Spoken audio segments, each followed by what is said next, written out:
Hi, I'm Natalie. This is the Ezra Project. Do you ever feel like someone's shoving their faith down your throat?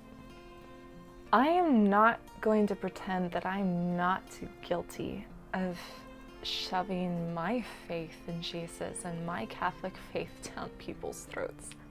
And I have lost friendships and I have had people turn cold because of the way that I was sharing my faith. But let me tell you why I'm trying so hard, even though I'm guilty of making so many mistakes. When I was trying to write this vlog, I sat in my favorite coffee shop for hours because I was trying to find the words to express what had happened to me, and I sat there for hours and hours and hours and was really struggling because I cannot rip open the barrier between you and my soul so that you can see how dark the places I have been were. I can't rip open this curtain between you and my soul and my spirit and my heart so that you can see that the things that I was experiencing, the darkness, the despair, the shame, that it felt so real that it was almost physical, that it almost feels like your heart is actually wounded, that there is a poison, that there is a death inside of you, and that your heart is dying. I can't show you that level of darkness and despair that I was in. So what's different for me now? The only way I can come even close to describing it is when I think about Mary when she was very young and she said yes to God and he breathed his life into her, and that life began to grow, and how it was hidden, how nobody could see it, how it caused her great pain with what must have been awful morning sickness, and the shame and the despair that other people must have thought that she was experiencing when they saw this single unwed mother. They didn't see the life that was inside of her. They didn't see that the moment that life came inside of her, she went from being a mere girl to a mother, that something inside of her had essentially changed.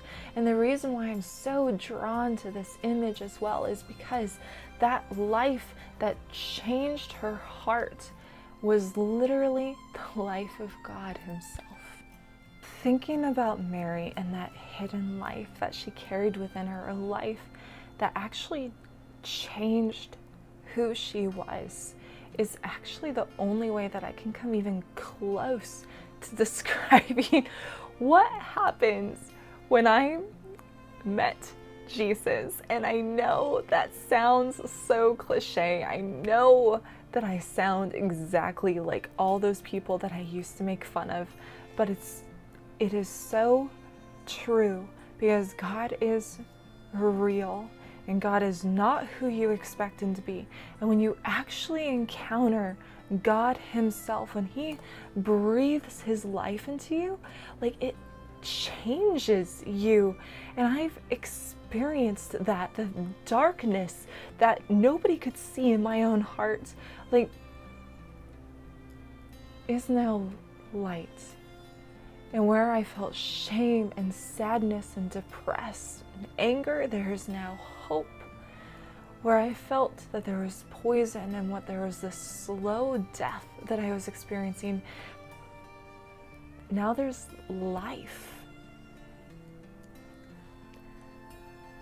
And it's his life that lives within inside of me in a way that other people can't see, but it's something that is so real and so transforming that all I want to do is to be able to go out and share it. And I know that there are a lot of people who feel the exact same way, that we have encountered someone who has changed our very hearts, who has brought us from despair into hope, and that we want to go out and we want to share that with other people, that we want to proclaim from the rooftops, look at what he has done for me, look at how my life is different, and that it's not about me, but it's about him. It's about the glory and the beauty and the truth that he has worked, that he would work such miracles in my life, and that I know that he can do the same thing for you. I know that he can take you out of your darkness, that he can take you out of your despair, that he can take you out of that death,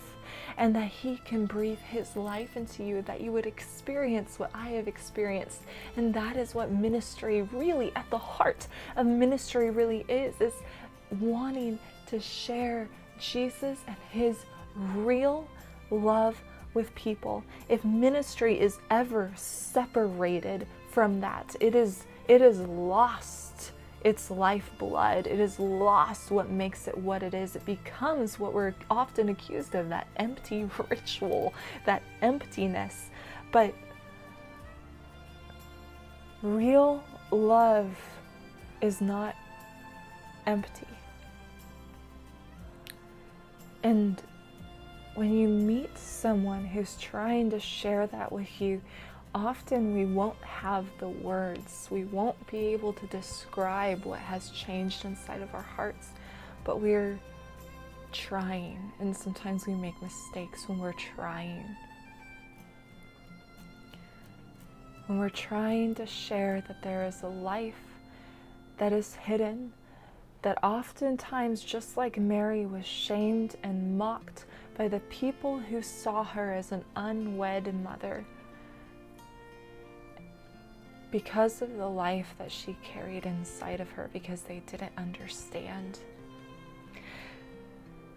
But that at Christmas, that she held that life which turned out to be God himself, in her arms, and that she was able to offer him in a way that people could see, a way that people could touch, a way that people could experience, that they could hold him in their arms as well. And that maybe they would begin to understand what the big deal is about. And he's worth talking about, and he's worth loving, and he's worth sacrificing your life for, and he's worth people not understanding what happened inside of you. But be patient with us ministers. Be patient with people of faith when we're trying. So we're trying to share something beautiful.